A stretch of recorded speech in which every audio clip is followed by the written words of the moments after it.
You and your partner have 80,000 in separate accounts. The financial industry prays you never merge them. There's a hidden mechanism here most couples miss, and it's quietly costing you real wealth every single year. Picture two couples, same city, same jobs, combined income of $140,000 a year. Same rent, same habits. The only difference? Couple A pulls every dollar into one shared balance sheet, fully merged from day one. Couple B keeps it all separate. His account, her account, a tiny joint card just for the groceries. 20 years later, one household is roughly 40% richer. Same income, same starting point. Why the gap? Here's the thing. For the last decade, every finance influencer and podcast guest has preached the same gospel. Keep your money separate, protect yourself, stay independent. Don't lose your identity in a relationship. Guard your accounts. And honestly, on the surface, it sounds modern. It sounds smart. It sounds like grown-up, self-respecting advice. But most people don't realize where that advice actually comes from. Not planners, not tax data, not wealth studies. It comes from fear. The fear of divorce, of being trapped, of waking up one day with nothing yours. And those fears are real. I'm not dismissing them. But fear is a terrible accountant. It builds walls. Fear builds defensive structures, not wealthy ones. Want smarter money moves? Subscribe to Andy Explains Money today. Then layer on social media. Every reel glamorizes the high-earning woman with her own secret brokerage account. Every thread celebrates the man who hides side investments from his wife. We've turned secrecy into self-respect. We've called all this empowerment. But here's the thing, the data disagrees, hard. The numbers say the opposite. Researchers at Cornell, with behavioral economist Joe Gladstone, ran one of the cleanest studies we have on this. They followed hundreds of couples over years, tracking spending, saving, and self-reported relationship satisfaction throughout the study. Then they compared couples who fully merged accounts versus those who kept everything completely separate from each other. The result was embarrassing for the modern advice industry. Merged couples reported higher relationship quality and saved more. They spent less impulsively, argued about money less, and quietly built measurably more net worth over time. Researcher Emily Garbinsky and co-authors found the same pattern. Joint accounts predicted stronger goal alignment and communal spending. Most people don't realize the his and hers Venmo culture quietly leaks money through what economists call discretionary leakage. Every duplicated subscription, parallel impulse purchase, overlapping insurance policy, redundant brokerage fee, death by 1,000 charges. The average investor loses ground to fees and bad timing. Now picture two of them under one roof. That's not independence, that's duplication tax. But why does pooling literally print money? Let's break it down. When two people merge into one balance sheet, something quiet and powerful happens. You stop optimizing two portfolios, you start optimizing one. One optimization target is always more efficient than two competing ones in conflict. Start with taxes. The US tax code is built around households, not individuals. Coordination unlocks moves singles miss. A married couple filing jointly can execute moves a separated finances couple often never even attempts to use. The lower earning spouse can fund a spousal IRA even if they barely worked that year at all. That single move can add hundreds of thousands to retirement over a career. But only with coordination. When accounts are separate and the money conversation feels awkward, the spousal IRA quietly never gets funded. Tax brackets reward coordination too. Strategic Roth conversions, loss harvesting across both portfolios, smart asset placement between spouses, health savings account stacking. None of this works if you treat your marriage like two roommates sharing rent. Then there are fees. Most brokerages and banks have minimums. Combined accounts cross those minimums much faster together. You unlock fee-free tiers, private banking thresholds, Advisor relationships that only open above a certain dollar number, two small piles get charged like two small piles. One bigger pile gets treated like real money. Compounding on a bigger base is just math. A larger base at the same rate wins every single year. Then there's the psychology, which is honestly the biggest lever of all. Shared goals beat parallel goals, always. When two people stare at the same number on the same screen, they make different decisions than separate ones. Lifestyle creep slows down. Impulse spending slows down. Big purchases get discussed instead of ambushed. You stop competing, you start coordinating. And coordination is the real engine of household wealth. Now here's where most couples sabotage themselves. The truth is, when couples say separate, they almost never mean separate in a clean mathematical way. They mean hidden, they mean opaque. I don't know what you spend, and we both quietly hope nobody asks. There's a name for this in the research. It's called financial infidelity, and it is absolutely everywhere today. Surveys keep showing the same thing across years. 30 to 40% of partnered adults admit hiding money, hiding a purchase, a debt, an account, or a chunk of income from their partner. 40% today. That is not a fringe behavior, that is a baseline cultural pattern. And here's the brutal part now. Financial infidelity, on average, destroys more household wealth than romantic infidelity ever does in real long-term numbers. An affair hurts the heart. A hidden credit card balance hurts the balance sheet for decades on end. The classic compromise, the yours, mine, and ours setup, sounds reasonable. His paycheck goes to his account, hers goes to hers. They both transfer a fixed amount to a joint account for shared monthly bills. Everyone keeps their independence, everyone feels respected. On paper, it's elegant. In reality, it's 3 leagues instead of 1. 3 sets of fees, 3 sets of decisions, 3 places to hide, 3 places to silently forget money. 3 places where compounding never gets to do its real job because the capital is too fragmented now. And here's what nobody wants to say out loud.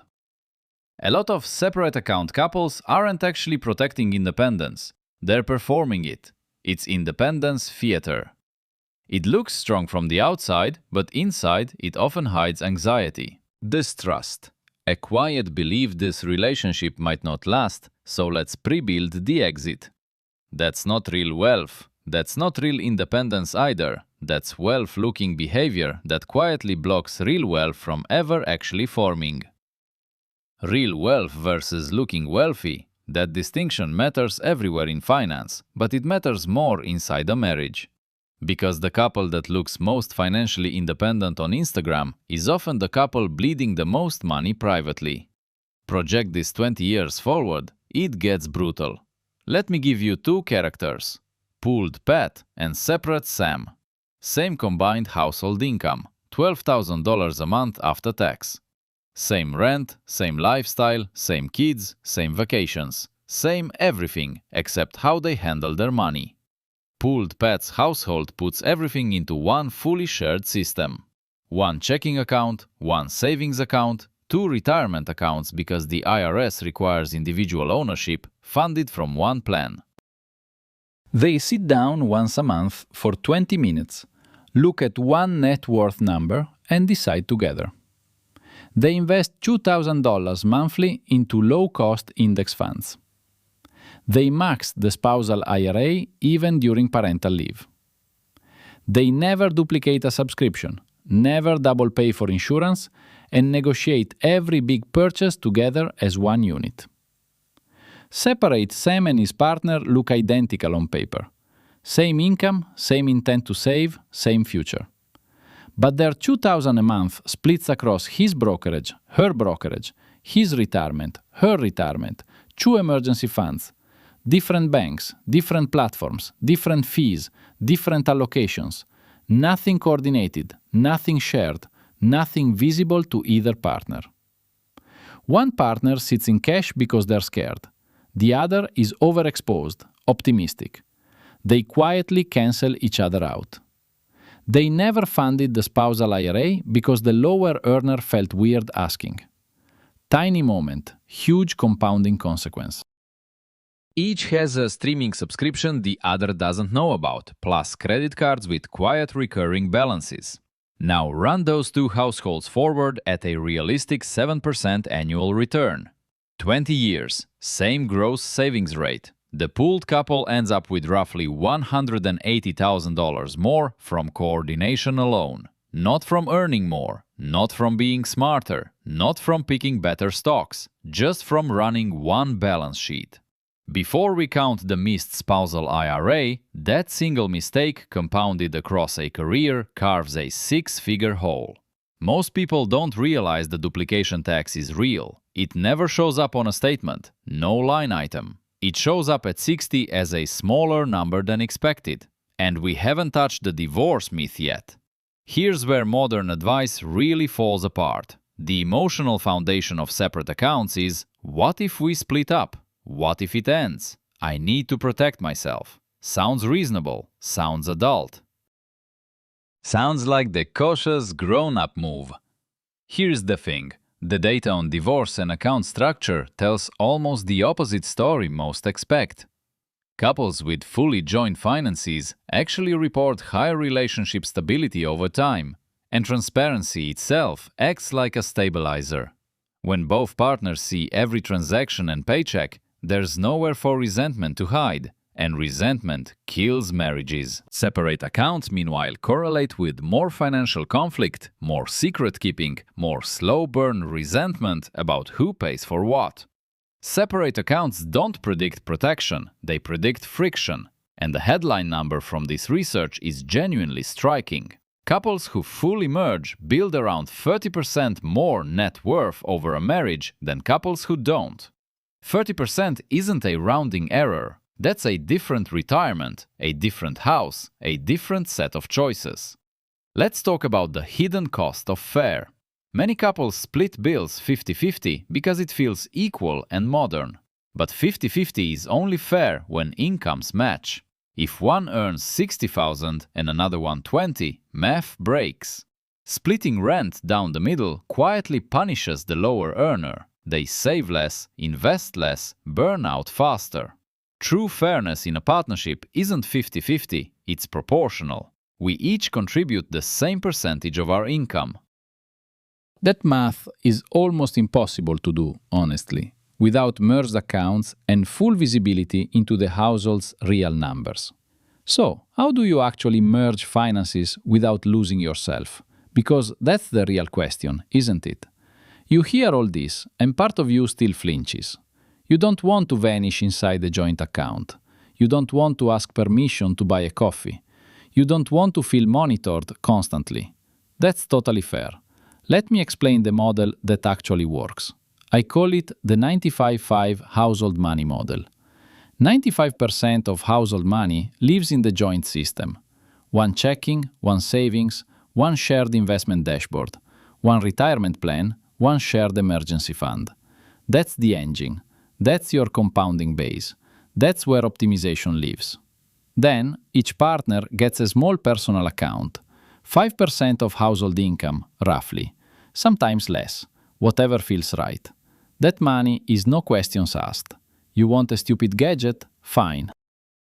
Surprise your partner with a gift? Also fine. You want to send it to your mom? Fine. No tracking, no justification, no conversation. That's the whole point. That 5% buys back the dignity, autonomy, and breathing room people really chase when they want separate accounts. 95% compounded, 5% protected. That is the entire structure. Simple, clean, and surprisingly powerful. Then add the ritual. Once a month, 20 minutes, coffee on the table, phone on Do Not Disturb mode. You open the dashboard together. You look at net worth, you look at spending, you look at the savings rate. You don't argue, you don't blame. You just look. Out loud, together. We call this the money date.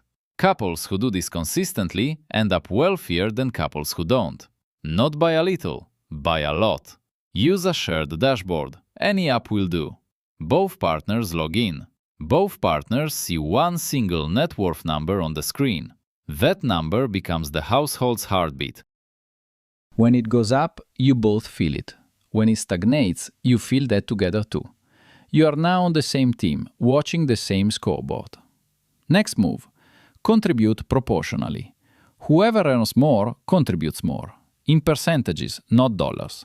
That's how you neutralize income asymmetry without anyone quietly feeling like the junior partner here. Here's a small move with outsized effects. Write a one-page money values document together. Print it, stick it somewhere visible. What does money mean to us? What are we saving for? What's a luxury versus necessity? What's the deadline we won't cross? That single piece of paper resolves more future arguments than any prenup lawyer ever will. Smarter money moves start with structure. Not discipline, not willpower, not a budgeting app. Structure does the work. One last myth keeps couples stuck. Let's kill it. But what if we divorce? That sentence stops more couples from merging finances than anything else. So let's be honest about it. Here's the thing nobody tells you. Courts don't care what the account is called or whose name happens to be on it. In almost every state, assets acquired during marriage are considered marital property, regardless of whose name sits on that account. Separate accounts don't protect you from a divorce settlement. They only protect you from your partner's awareness. Very different thing. What actually protects you in a marriage isn't separation. It's transparency, documentation, a shared understanding of what's coming in and going out. Transparent couples settle faster, cheaper, with less conflict. Hidden account couples spend years and tens of thousands untangling what was deliberately tangled. Genuinely worried about an inheritance, a business you built before the relationship, or family property? That's a prenup problem, not a separate account problem. Use the right tool. Don't sabotage your entire household balance sheet to solve a problem one legal document can solve cleanly and permanently. Next video, we'll break down prenups that actually build wealth. Yes, prenups can be a pro-marriage tool, not an anti-marriage one. Coming soon. Before you go, one smarter money move. Tonight, sit down with your partner. Don't propose merging everything. Don't reorganize the whole system tonight. Just open one document together. Write down every account either of you owns, every balance, every debt, every recurring subscription. Just see it. One page, one picture, one shared reality. That single document is the first real move toward a true one-balance sheet household together. Most couples have never seen this picture in their entire relationship. The view itself changes behavior. You'll honestly feel the shift within 1 week. If this reframed how you think about household money, do me one favor. Subscribe to Andy Explains Money. This channel exists to help you make smarter money moves with the partner you actually live with, not just the spreadsheet you stare at alone. In the next video, we're breaking down the prenup that actually builds wealth, plus a cash flow system that quietly does heavy lifting for